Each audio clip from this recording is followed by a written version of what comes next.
Well, LeBron, kind of the direct opposite feeling of last night. How do you process those last couple seconds?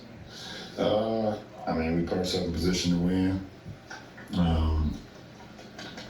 Gave up a lot of threes in the fourth quarter. We still put ourselves in position to win.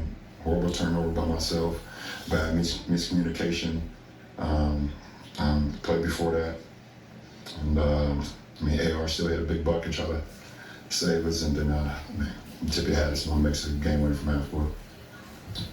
What's the kind of the proper way to, and you just contextualize this game specifically, but what's the proper way to deal with the emotion on this side, relative to last night? There's another game in 2 days, or less than 2 days. That's how you do it. These last, I guess, both fourth quarters, there have just been these kind of wild swings. We go on a big run. Pacers return it, like the same thing tonight with Chicago. What have you thought of that and kind of how that's happening? We can't give up 40 plus. We gave up 32 in the first quarter, and then we played great ball from there on. 26 in the second, 17 in the third. We give up 44. No matter how many points you have, it's gonna be just not good ingredients for success. How much of the fourth quarter did you think was just like unreal hot shooting from them, and how much of it was defensive, sort of maybe intensity? Listen, I had 19 threes once again.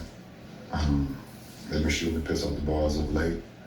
Statistics doesn't show for the season, but they've been cashing. I thought, we put ourselves in position to win. We just didn't win. I mean, the last thing you just want to do is foul. Getting in that situation. You and Austin did kind of run it, and at least is that kind of all you can do in that situation? Yeah. You guys are reminding us this is the third time you guys have had almost like this during another one. You mentioned you guys do have another game today. So what's the key to not letting the emotions of tonight carry over into Saturday? That's the NBA. That's the NBA.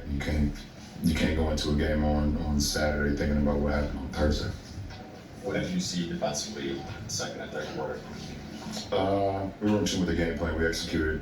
I thought we played well enough to win, obviously, but we didn't cash in. At this stage of the season, is it difficult to keep the focus on small picture stuff? I mean, there's obviously really big picture stuff coming pretty quickly in terms of the postseason. Is it tough to just focus on the next 48 minutes? No. Is that what needs to happen? That's what's been happening. That's what's been happening. Last two. In the larger context of things, that there's still not a ton of games that you guys all play together, and JJ said the offense would come down to the comfort factor between you, Austin, and Luka. To see Austin perform in late game situations tonight, does that help the process, between the three of you, just getting those reps and seeing? It was great that we executed. JJ drew up a play, and we executed it. So, that's great in-game execution. Last question. Do you kind of expect this from Austin, but he turns the ankle, but kind of stays in, makes a couple key plays? Is that just what you know about? Yeah, he's tough as nails. So, his game is he's great. Happy that he continues to make strides in his career. And, I've been seeing it the whole time, the whole way I've been along with him the whole ride. So it's been awesome. Thanks, Evan.